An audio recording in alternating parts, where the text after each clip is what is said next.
రాధిక తెలుగు అకాడమీకి స్వాగతం అండి. ఈరోజు మనం 7వ తరగతిలోని చదువు పాఠ్యాంశాన్ని నేర్చుకుందాం. ఇక్కడ ముందుగా మనకు చదవండి, ఆలోచించండి, చెప్పండి అంటే మనకి ఇక్కడ ఒక అపరిచిత పద్యం ఇస్తారు. ఆ పద్యాన్ని చదివి ఇక్కడ 4 ప్రశ్నలు ఇస్తారు. ఆ ప్రశ్నలను మనము జవాబులు రాయాలి. ఆ ప్రశ్నలకు జవాబులు గుర్తించాలి. ఇక్కడ మనకు టెట్ డిఎస్సికి ప్రిపేర్ అయ్యే వాళ్ళకు ఇక్కడ ఒకవేళ మనకు అపరిచిత పద్యాలు వచ్చినా వస్తాయి, ఇలాంటివి కూడా ఇవ్వచ్చు. వీటిని చదవాలి, బాగా చదివి ఈ ప్రశ్నలకు జవాబులు గుర్తించాలి. అలాగే ఇప్పుడు మనకు మెయిన్గా ఉండేది ఎక్కడ, పాఠం నేపథ్యం ఉద్దేశం. ఫస్ట్ ఇది చూడండి. ఆటలాడు వేలయందు నాడవలయు, చదువుకొనదగు వేళ చదువవలయు, నట్లు కాకున్న నారోగ్యం అంతరించు, దానమేధస్సు బలహీనమౌను సుమ్ము. అంటే ఇక్కడ ఏముంది, ఆటలాడే టైం. చిన్నపిల్లలు ఏ సమయంలో ఆటలు ఆడుకోవాలో అదే సమయంలో ఆటలు ఆడుకోవాలి. చదువుకునే టైంలో ఆటలాడొద్దు, ఆటలాడుకునే టైంలో చదువుకునేది. మనము చదువు పూర్తి చేసిన తర్వాత సాయంకాలం వేళల అలాంటి సమయంలో ఆటలు ఆడుకోవాలి. అలాగే ఒకవేళ ఆటలు పూర్తిగా ఆడకుండా అటు ఇటు కాకుండా ఉన్నా కూడా వాళ్ళ ఆరోగ్యము అంతరించిపోతుంది. చదవవలయు, చదువునట్లు కాకుండా ఆరోగ్యం అంతరించు. ధాన మేధస్సు అంటే కొన్ని ఆటలు ఉంటాయి మన మేధస్సుకు పదును పెట్టేటి ఉంటాయి.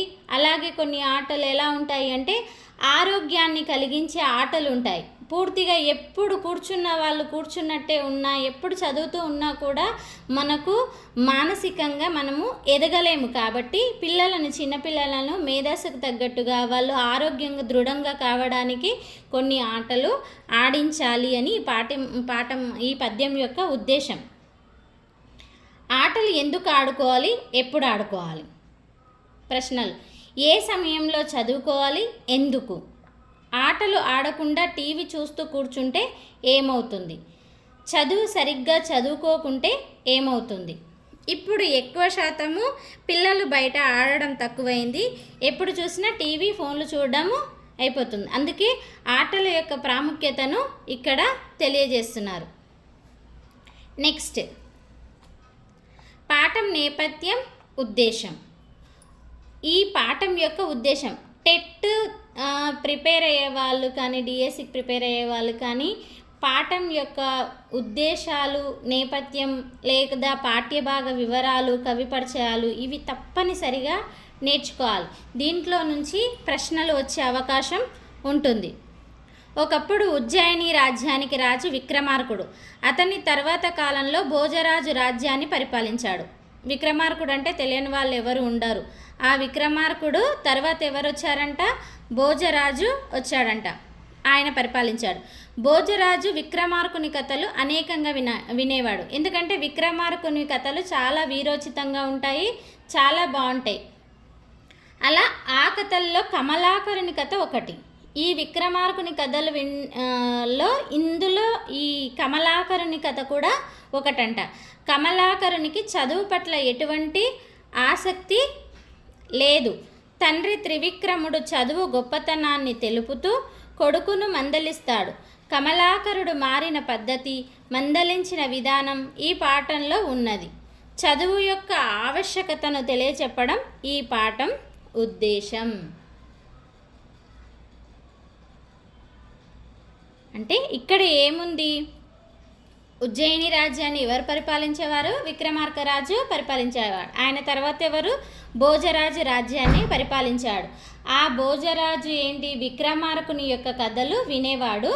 ఆ కథల్లో ఇష్టమైనది ఎక్కువ ఏది అంటే కమలాకరుని కథ కూడా ఒకటి. ఆ కమలాకరుడి కథ ఏంటి అంటే ఆయన ఎప్పుడు చదవకుండా ఎప్పుడు కూర్చునేవాడు. అంటే చదువు పట్ల ఆసక్తి లేకుండా కూర్చునేవాడు.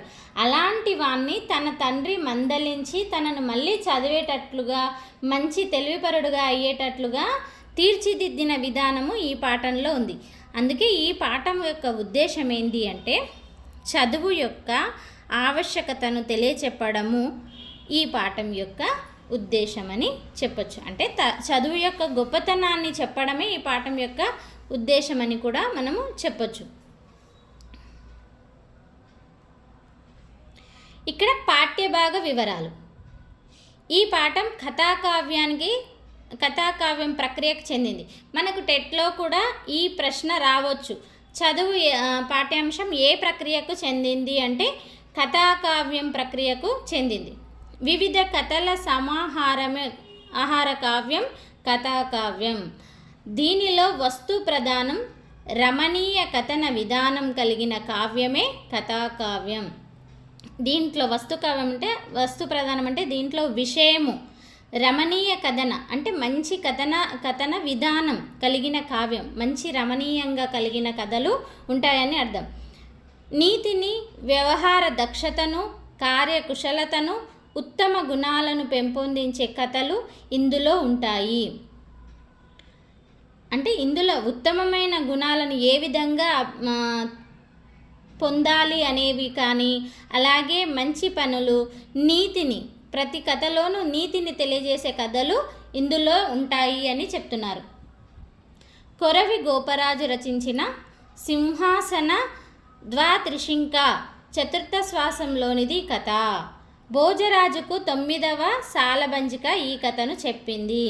ఇక్కడ మనకు ప్రశ్న పడవచ్చు, భోజరాజుకు ఎన్నవ సాలబంజిక ఈ కథను చెప్పింది అంటే 9వ సాలబంజిక అని, లేదంటే ఈ కొరవి గోపరాజు రచించిన సింహాసన ద్వాత్రిశింక చతుర్థ శ్వాసంలోనిది కథ, ఈ కథను భోజరాజుకు ఎవరు చెప్పారు అంటే 9వ సాలబంజిక ఈ కథను చెప్పింది. లేదా భోజరాజుకు 9వ సాలబంజిక ఏ కథను చెప్పింది అని కూడా రావచ్చు. లేదా అది ఎన్నో ఆశ్వాసంలోనిదని కూడా రావచ్చు. చతుర్థ ఆశ్వాసంలోనిది ఈ కథ అని కూడా మనం గుర్తుపెట్టుకోవాలి. ఇక్కడనే మనకు 2-3 క్వశ్చన్లు ఫామ్ చేయొచ్చు. అట్లా మనం చదివితేనే గుర్తు పెట్టుకుంటేనే మనం ఏమైనా రాయగలుగుతాం. కవి పరిచయం. కొరవి గోపరాజు గారు 15వ శతాబ్దానికి చెందినవారు.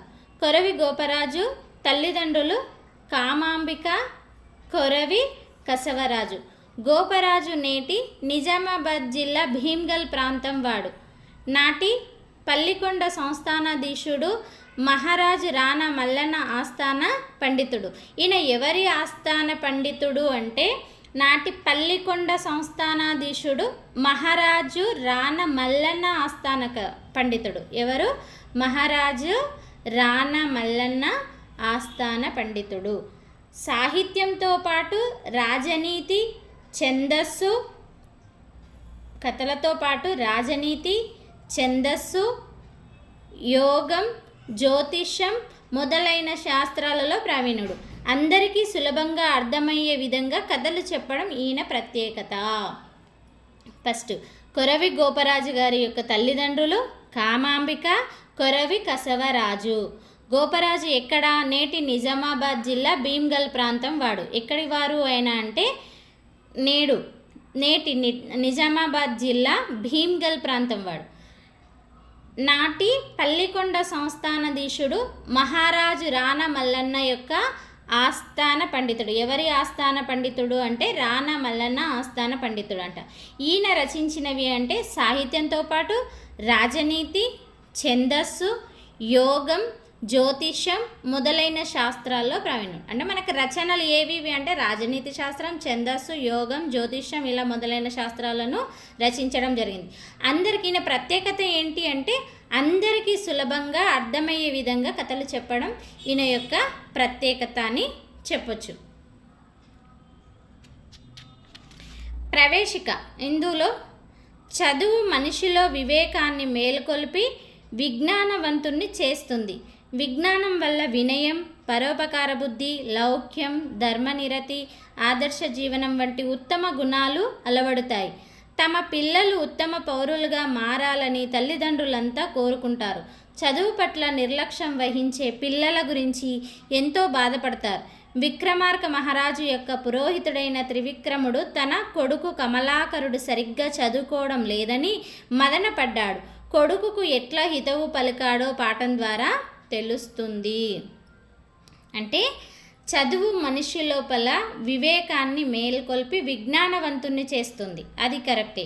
విజ్ఞానం వల్ల మనిషి లోపల మంచి లక్షణాలు, వివేకం, మంచి బుద్ధి, అలాగే ఇతరులకు సహాయం చేసే గుణం, ధర్మంగా ఉండే గుణం, ఆదర్శం అంటే ఇన్ని మంచి లక్షణాలు ఉన్నవాళ్ళు ఇతరులకు ఆదర్శంగా జీవిస్తారు. అలాంటి మంచి గుణాలు ఉండి మంచి పౌరులుగా ఉండాలని ఏ తల్లిదండ్రులు కోరుకోరు? ప్రతి ఒక్క తల్లిదండ్రులు కోరుకుంటారు. అలాగే విక్రమార్క మహారాజు యొక్క పురోహితుడైనటువంటి త్రివిక్రముడు తన కొడుకు కమలాకరుడు సరిగ్గా చదువుకోకపోతే ఆయనని ఏమంటారు కొంచెం మందలించి ఆయనకు ఏ విధంగా చదువు పట్ల శ్రద్ధను కలిగించాడనేది ఈ పాఠం ద్వారా మనము తెలుసుకోవచ్చు అని చెప్తున్నారు.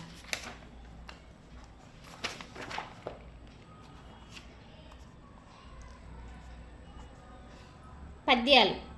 భట్టిమంత్రి సైన్యపాలి గోవింద చంద్రుడు త్రివిక్రముడు పురోహితుడు. అప్పురోహితునకు ఆత్మజుండగు కమలాకరుండన నవివేకి గలడు. అంటే భట్టిమంత్రి సైన్యపాలి ఎవరు? గోవింద అంటే సైన్యపాలి అంటే సైనికుడు, సేనా నాయకుడు అని చెప్పొచ్చు. త్రివిక్రముడు పురోహితుండు. త్రివిక్రముడు ఎవరు? పురోహితుడు. భట్టి ఎవరు? మంత్రి. సైన్యపాలి ఎవరు? సేనాని ఎవరు? గోవిందచంద్రుడు. త్రివిక్రముడు ఎవరు? పురోహితుడు. ఆయన కొడుకు ఎవరు? కమలాకరుండు. అంటే వీళ్ళెవరు? విక్రమార్కుని యొక్క మంత్రి భట్టి. సేనాధిపతి ఎవరు అంటే గోవిందచంద్రుడు. త్రివిక్రముడు ఎవరు అంటే విక్రమార్కుని యొక్క పురోహితుడు. ఆ పురోహితునికే కొడుకు. ఆత్మజుండగు అంటే ఆత్మజుండు ప్లస్ అగు, ఆత్మజుండగు.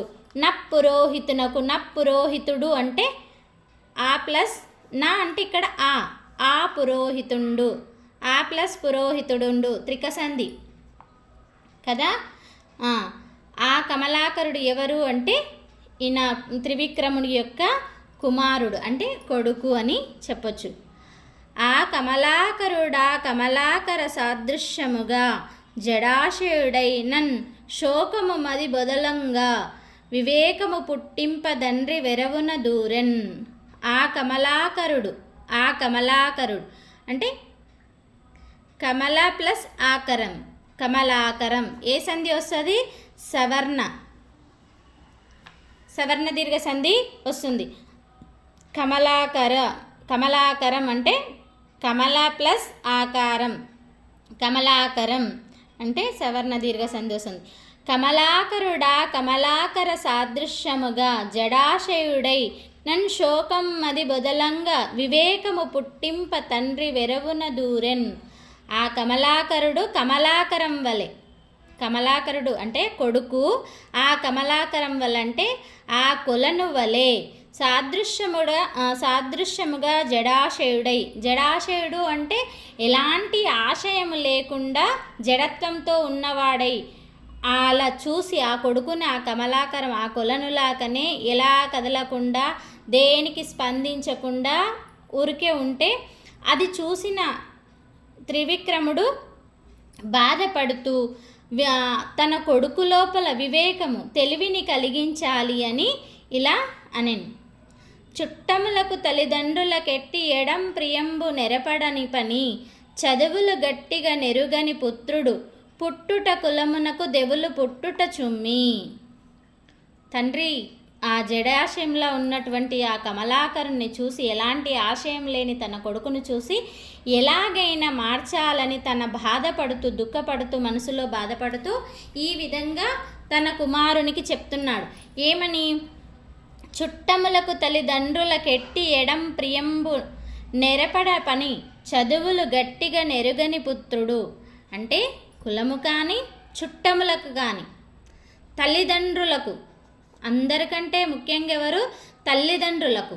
మనం ఏ పేరు తెచ్చినా, మంచి పేరు తెచ్చినా చెడ్డ పేరు తెచ్చినా ఫస్ట్ ఎవరికి? తల్లిదండ్రులకు.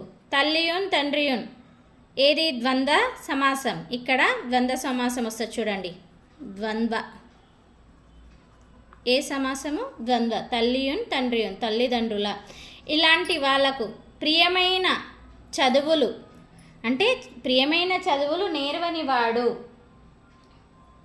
తల్లిదండ్రులకు ఎవరికి చుట్టాలల్లో కానీ ఎవరికి కూడా సంతోషాన్ని కలిగించే అటువంటి చదువులు నేర్వని వాడు, గట్టిగా నేర్చుకొని వాడు, ఆ కులంలో కానీ ఆ తల్లిదండ్రులకు కానీ పుట్టడం వల్ల పుట్టకం ఏముంది, ఆ కులానికి తెగులు పట్టించినట్టు. తెగులు అంటే ఇక్కడ రోగము అని అర్థం. తెగులు, పంటకు తెగులు పట్టింది అంటారు కదా, రోగం అంటారు కదా, అట్లా ఈ వంశానికి కూడా తెగులు పట్టినట్టు అలాంటి కుమారులు పుడితే అని ఈ పద్యం యొక్క భావం. ఆ వంశానికి మంచి ప్రియమైన అంటే మంచి చదువులు, మంచిగా ఆ చుట్టాలకు కానీ తల్లిదండ్రులకు కానీ మంచి పేరు తీసుకురానటువంటి వాళ్ళు కుమారులు పుడితే వాళ్ళు ఎలాంటి వాళ్ళు అంటే ఆ వంశానికి తెగులు పట్టిన వాళ్ళు, అంటే ఆ రోగాలు పట్టిన వాళ్ళ లాంటి వాళ్ళు అని అర్థం ఇక్కడ. విను ముత్తమ మగు పుట్టువు గను పట్టెడు నట్టి రూపుగల మోదుగ భూవున్ మూర్ఖుండును బ్రబెలడు వనమున భవనమున దగిన వాసన గలదే.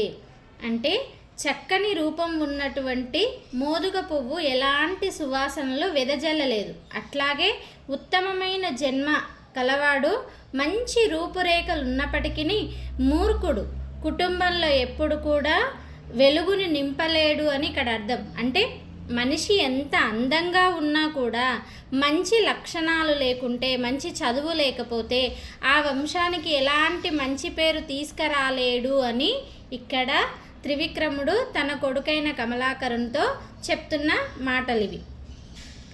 పరులకు సోదరులకు భూవరులకు గుణరాదు సర్వస్యము తానెవ్వరికిచ్చిన గోటి గుణోత్తర వృద్ధి భజించు విద్యధనం ఎప్పుడున్. అంటే పరులకు కానీ సోదరులకు కానీ భూవరులకు కానీ కనరాదు, సర్వవ్యస్యము తానెవ్వరికిచ్చిన కోటి గుణోత్తర వృద్ధి భజించు విద్య తన ధనం ఎప్పుడున్. అంటే ఇతరులకు, పరులకు అంటే ఇతరులకు తనకు పూర్తిగా సొంతమైనటువంటి తన విద్యని ఎవరికైనా ఇచ్చినా కూడా ఇంకా పెరుగుతుంది, అది ఎవరికి కనిపించదు. ఏ భూవరుల కంటే రాజులకు పూర్తిగా ఆధీనమైన విద్యను ఇతరులకు, అన్నదమ్ములకు కానీ ఇతరులు కానీ అలాగే రాజులు కూడా ఎవ్వరు కూడా తనతో ఉన్న విద్య అనే ధనాన్ని ఎవ్వరు కూడా తీసుకోలేరు. మనం ఎప్పుడు పంచుతూనే కొద్దీ, అంటే మనం ఒకరికి చదువు చెప్పే కొద్దీ అది పెరుగుతుందే తప్ప తరగదు అని చెప్తున్నాడు. వృద్ధి భజించు అంటే అభివృద్ధి చెందుతుంది, ఇంకా పెరుగుతుంది కానీ ఇక్కడ తగ్గదు అని. ఇప్పుడు అదే ఆస్తి కానీ మన దగ్గర ఏమైనా సొమ్ములు కానీ ఇంకేమైనా డబ్బు కానీ మనం ఎవరికైనా ఇచ్చినామనుకో మన దగ్గర తగ్గుతుంది. అదే నువ్వు చదువు ఒకరికి చెప్పినావు అనుకో అది నీకు ఇంకా ఎక్కువ పెరుగుతుంది కానీ తగ్గదు అని వాళ్ళ తండ్రి తన కుమారుడితో చెప్తున్నాడు. పరభూమికి జనుచో దస్కరులకు నగపడదు వ్రేగుగా తెచ్చుటనెవ్వరినైనా హితుల చేయున్ ధరలో మరి విద్య బోల ధనములు గలవే. అంటే పరభూమికి అంటే ఇతర ప్రాంతాలకు వెళ్ళినప్పుడు విద్యాధనం ఎవరికి, తస్కరులు అంటే ఇక్కడ ఎవరు, దొంగలు. తస్కరులు అంటే ఎవరు, దొంగలు. చోదకులు అంటే దొంగలు. ఇక్కడ అలాంటి వాళ్ళకు నీ దగ్గర ఉన్న ధనం, విద్య అనే ధనం కనిపించినా అది ఎవరు కూడా తీసుకోవడానికి వీలు కాదు అని అంటున్నాడు. నెవ్వరినైనా హితుల చేయును ధరలో మరి విద్య బోల ధనములు గలవే. అంటే ఎక్కడైనా ఎవరైనా మనకు ఈ చదువు వల్ల మంచి జరుగుతుంది కానీ చెడు ఎక్కడ కూడా జరగదు. అలా మంచి వాళ్ళని అంటే చదువు చెప్పడం వల్ల ఇంకా ఇతరులను మంచి వాళ్ళను చేస్తుంది కానీ చెడ్డ వాళ్ళను చేయదు, దొంగలకు కనిపించదు. మన దగ్గర ఉన్న చదువుని ఎవ్వరు కూడా దోచుకోలేరు. అందువలనే ఈ భూమిపై విద్యకు సమానమైన ధనము ఇంకొకటి లేదు అని చెప్తున్నాడు. నిజమంటే చదువుకు ఏదైనా సాటి ఉందా? చదువుకు ఏదైనా వెల కట్టగలవరా అంటే ఎవ్వరు కూడా విద్యకు వెల కట్టలేరు. అది ఎంత పంచే కొద్దీ పెరుగుతుంది తప్ప తరగదు అని వాళ్ళ నాన్న త్రివిక్రమునితో చెప్తున్నాడు.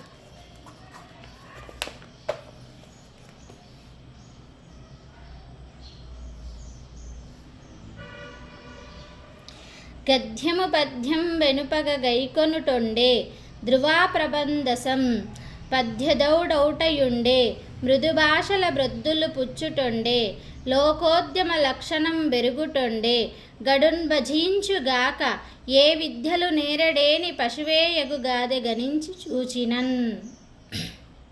అంటే పద్యములు కానీ గద్యములు కానీ ఏవైనా పద్యకావ్యాలు కానీ వచన కావ్యాలు కానీ చదవాలి. లేదా ధ్రువా ప్రబంధసం అంటే సంగీత సాహిత్య జ్ఞానాన్ని ధ్రువా ప్రబంధసం అంటే సంగీత సాహిత్య జ్ఞానాన్ని అర్జించుట నేర్చుకోవాలి. అంటే పద్యకావ్యాలు కానీ వచన కావ్యాలు కానీ లేదా ధ్రువ ప్రబంధ సంపదను కానీ పొందాలి. మృదు భాషలు అంటే మంచి మాటలతోనైనా కాలాన్ని గడపాలి, మంచి మాటలు మాట్లాడుతూ కాలాన్ని గడపాలి. అంతేకాని లోకజ్ఞానమైన పొందాలి. అంటే ఇవన్నీ చదవడం వల్ల మనకేమొస్తుంది? లోకజ్ఞానం పొందుతాం. విద్య మనకేం నేర్పుతుంది? పద్యాలు కానీ గద్యాలు కానీ కథలు కానీ మనకు మంచి మంచి విషయాలు నేర్పుతాయి. కాబట్టి సంగీత సాహిత్యాల వల్ల కూడా మనకు సాహిత్యం అంటేనే చదువు, అన్నీ మనకి వీటి వల్ల మనకి మంచి జరుగుతుంది. అలాంటివి నేర్చుకోవాలి, అలాంటివి చదవాలి. లేదా ఎప్పుడు మంచి మాటలతోటే మాట్లాడుతూ ఉండాలి. కానీ ఏది నేర్వకుండా ఉట్టిగా కూర్చుంటే తను ఎలాంటి వాడు, దేనితో సమానము అంటే పశువుతో సమానము అని వాళ్ళ నాన్న తనకు చెప్తున్నాడు. అంటే ఇవేవి కూడా మంచివారిని అంటే కొందరి దగ్గర ఉన్నంత మాత్రాన ఎప్పుడు కూడా మంచి జరుగుతుందని కాదు. ఇవన్నీ నేర్చుకోవాలి, ఇవన్నీ చదవాలి, ఇవన్నీ చూడాలి. ఇలాంటివన్నీ కూడా చదివితే సంగీత సాహిత్యాల్లో కానీ పద్య కావ్యాలు కానీ గద్య కావ్యాలు కానీ వచన కావ్యాలు కానీ లేదా ఇంకా మంచి భాషలు మృదు భాషలు బ్రొందు పుచ్చుటొండే అంటే మంచి మాటలతో కాలాన్ని గడపాలే. కానీ అప్పుడే మనిషి మంచిగా అభివృద్ధి చెందుతాడు. కానీ ఊరికే ఏవి నేర్చుకోకుండా జడత్వంతో కూర్చుంటే వాడు పశువుతో సమానము అని వాళ్ళ నాన్న త్రివిక్రముడు కమలాకరునికి చెప్తున్నాడు. సంగీతంబు గవిత్వ తత్వమును సౌజన్యంబు భావంబు సత్సాంగత్యంబు నెరుంగడేని భువి నాశ్చర్యంబుగా వాలమున్ శృంగద్వందము లేని ఎద్దతడన్ జల్లంద్రున బాతడ యాంగీకంబున మేయడా పసుల భాగ్యం బిచ్చుట గల్గుటన్. అంటే సంగీతం కవిత్వంలోని సారం, మంచితనం, మనసులోని భావం, సజ్జనులతోటి స్నేహం, వీటిని గ్రహించలేని వాడిని భూమిపై తోక కొమ్ములు లేక తిరుగాడే ఎద్దు అని అనవచ్చు. అటువంటి వాడు గడ్డి మేయకపోవడం అనేది పశువుల పాలిటి అదృష్టమని చెప్పాలి. అంటే సంగీత కవిత్వాల భావంబులు సౌజన్యంబు అంటే మంచి గుణాలు, అలాంటి వీటి దానిలలో భావాలంటే మంచి విషయాలు, సత్సాంగత్యము అంటే సత్ ప్లస్ సాంగత్యము అంటే స్నేహము అనుకోవచ్చు. ఇక్కడ మంచి ప్రవర్తన గల వాళ్ళతోటి సాంగత్యం అంటే స్నేహం చెయ్యడు, అలాంటి వాళ్ళని స్నేహం చెయ్యాలి. ఇక్కడ ఇవేవి కూడా చెయ్యలేని వాడు కొమ్ములు తోక లేనటువంటి పశువుతో సమానం. ఎందుకంటే ఇక్కడ అట్లా ఎందుకన్నాడు అంటే మనిషికి కొమ్ములు తోక లేకుంటుంది కాబట్టి అక్కడ కొడుకుని అట్లా చదువురాని వాడిని పశువుతో పోలుస్తున్నాడు. కొమ్ములు అలాగే తోక లేనటువంటి పశువు లాంటి వాడు. అలాంటి పశువు గడ్డి తినలేదంటే పశువులకు మేలు చేసిన వాళ్ళు అవుతున్నారు అని చాలా కఠినంగా వాళ్ళ నాన్న త్రివిక్రముడు కమలాకరునితో చెప్తున్నాడు. అంటే చదువు నేర్వని వాడు, తోకా కొమ్ములు లేని పశువు లాంటి వాడు, పశువులు గడ్డి మేస్తాయి కదా, వాటి యొక్క ఆహారాన్ని వీడు తింటలేడు అంటే అది పశువులకు చేసే మేలు అని చెప్తున్నాడు. అనుచు నెగ్గించిన నా కమలాకరుండభిమాని అయి తన ఆత్మలోన విద్యలు నేర్చి వివేకినై కాని ఈ జనకున వక్త్రము చూడననుచు వెడలి కాశ్మీర దేశంబు కడకేగి యొక్క యోర జంత్రకేతుండను సగ్న బరగు నుత్తమ ద్విజు గొల్చియుండగా నాతండు క్రమమున సిద్ధ సారస్వతంబు. అంటే ఇక్కడ తండ్రి యొక్క మాటలు అనుచు నెగ్గించిన నా కమలాకురుండ అభిమాని అయి తన ఆత్మలోన, అంటే వాళ్ళ నాన్న మాట్లాడే మాటలకు, ఆ వ్యంగ్యపు మాటలకు తన మనసులో బాధపడుతూ కమలాకరునికి చాలా బాధ అనిపించి, అభిమానవంతుడే అంటే తనకు అభిమానపడ్డాడు, అంటే ఇన్ని మాటలు పడడం అవసరమా అని తనలో తనే పశ్చాత్తాపం పొంది ఇంకా ఎలాగైనా విద్యలు నేర్చి వివేకినై కానీ ఈ జనకుని వక్రము చూడననుచు. వక్రము అంటే ఇక్కడ ముఖము, ఇక్కడ ఏంటి వక్రతము అంటే ముఖము. ఇక నేను విద్యలు నేర్చి కానీ నా తండ్రి ముఖము చూడను అనుకొని మనసులు అనుకొని వెడలే. ఎక్కడికి వెడలిండు అంటే పోయిండు అని. ఎక్కడ కాశ్మీర దేశంబు, ఎక్కడికి వెళ్ళిండు కాశ్మీర దేశానికి వెళ్ళి ఎక్కడ చంద్రకేతుండను సంజ్ఞబరగు నుత్తమ ద్విజుడు గొల్చి ఉండగా, చంద్రకేతు అనే ఉత్తమమైన బ్రాహ్మణుడిని గురువుగా ఎంచుకొని అతడి దగ్గర క్రమంగా సారస్వతంలో అంటే సంగీత సాహిత్య నీతి శాస్త్రాలన్నీ కూడా నేర్చుకోవడము జరిగింది. కరుణ నొసగిన నతడు సాగంబుగాగా 4 వేదములను గావ్య నాటకములు దర్శనంబులు నీతి శాస్త్రములు దివిరి గలయక సంగీత సాహిత్య కళలు నేర్చి. అంటే ఇక్కడ ఏంటి, ఆ పండితుడు ఈయనని చేర్చుకొని ఇతనికి 4 వేదాలు అంటే వేదాలు అంటే మనకు 4 వేదాలు తెలుసు. అలాగే వేదాంగములు ఎన్ని 6. అలాగే దర్శనంబులు, ఇవి దర్శనంబులు కూడా ఎన్ని 6. నీతి శాస్త్రములు దివిరి కలయ సంగీత సాహిత్య కళలు అన్నీ కూడా ఆ గురువు గారి దగ్గర నేర్చుకున్నాడు. ఎవరు? కమలాకరుండు. అభిజ్ఞుండై గురునానతి వడసి తిరిగి దేశ విశేషంబులు జరించుచు. అంటే ఇంకా ఇవన్నీ నేర్చుకొని తను ఈ దేశ విదేశాలు మొత్తము తిరిగి మంచి మంచి విషయాలు తెలుసుకోవడానికి తన గురువు యొక్క ఆజ్ఞను తీసుకొని దేశ పర్యటనకు బయలుదేరిండు. ఇక్కడ మొత్తం మనకి ఏంటి అంటే తండ్రి కమలాకరుడు జడాశయుడు అంటే ఎలాంటి ఆశయము లేకుండా తను చదువుకోకుండా ఉన్నందుకు తన కొడుకుకు అన్ని బుద్ధులు చెప్పి, చదవని వాడు పశువుతో సమానం, తోక కొమ్ములు లేని పశువుతో సమానం, అలాగే సంగీత సాహిత్యంలో నేర్చుకోవాలి, ఉత్తమమైన లక్షణం ఉన్నవాడు వంశానికి పేరు తీసుకురాగలుగుతాడు, కానీ చదువు సంధ్య లేనివాడు ఆ వంశానికి తెగులు పట్టినవాడు, అంటే రోగం లాంటి వాడు అని వాళ్ళ నాన్న పరిపరి విధాలుగా తనకు చెప్పినప్పుడు తను ఇంకా నేను అన్ని విద్యలు నేర్చుకొని కానీ మా నాన్న ముఖం చూడను అని కాశ్మీర దేశానికి వెళ్ళి కేతుడు అనే ఉత్తమమైన బ్రాహ్మణుడితోటి విద్యలన్నీ నేర్చుకొని మళ్ళీ తను మంచి ఇంకా చాలా విషయాలు తెలుసుకోవడానికి దేశ పర్యటనకు వెళ్ళడము. ఎవరి అనుమతి తీసుకున్నాడు అంటే వాళ్ళ యొక్క గురువుగారి యొక్క అనుమతి తీసుకొని దేశ విదేశాలు తిరగడానికి వెళ్ళాడు. అలాగే ఇక్కడ మనకు కొన్ని బిట్స్ ఇవ్వడం జరిగింది. ఈ పాఠ్యాంశంలో కొన్ని బిట్స్ ఉన్నాయి. ఈ బిట్స్ మీరు నేర్చుకోవాలి. టెట్ కోసం ప్రిపేర్ అయ్యే వాళ్ళైతే కంపల్సరీ ఇవి నేర్చుకోవాలి. పదజాల వినియోగంలో కింది వాక్యాలలో గీత గీసిన పదాలకు సరైన అర్థాలు రాయండి. పశువులు శృంగాలతో పొడుస్తాయి. ఇక్కడ గీత గీసిన పదాలంటే శృంగాలు అంటే ఏంటివి? కొమ్ములు. శ్రీకృష్ణుని వక్రతము చిరునవ్వుతో శోభిస్తుంది. వక్రతము అంటే ముఖము. తృణము తిని ఆవు పాలిస్తుంది అంటే తృణము తిని ఆవు పాలిస్తుంది. పాలు అంటే ఇక్కడ తృణము అంటే గడ్డి. ఉత్తమమైన పుత్రుడు తల్లిదండ్రులకు కీర్తి తెస్తాడు. పుత్రుడు అంటే కుమారుడు, కొడుకు. మనకు ఆడ ఇచ్చిన ఆప్షన్ని బట్టి పెట్టొచ్చు. ఇక్కడ మనమైతే కొడుకు కుమారుడు అనుకోవచ్చు. అలాగే మనకు ఇంకా చాలా ఇంపార్టెంట్ ఏంటి అంటే పర్యాయ పదాలు. ఇవి బిట్లో కంపల్సరీ టెట్లో ఎక్కడైనా దీని నుంచి 1 మార్క్ ఖచ్చితంగా వస్తుంది. అంటే పర్యాయ పదాల నుంచి ఖచ్చితంగా వస్తుంది. ధర అంటే భూమి, ధరణి ఇలా. ఆత్మజుడు అంటే కుమారుడు, కొడుకు, తనయుడు. వనం అరణ్యం, విపిన అడవి. శోకం దుఃఖం, ఏడుపు, బాధ.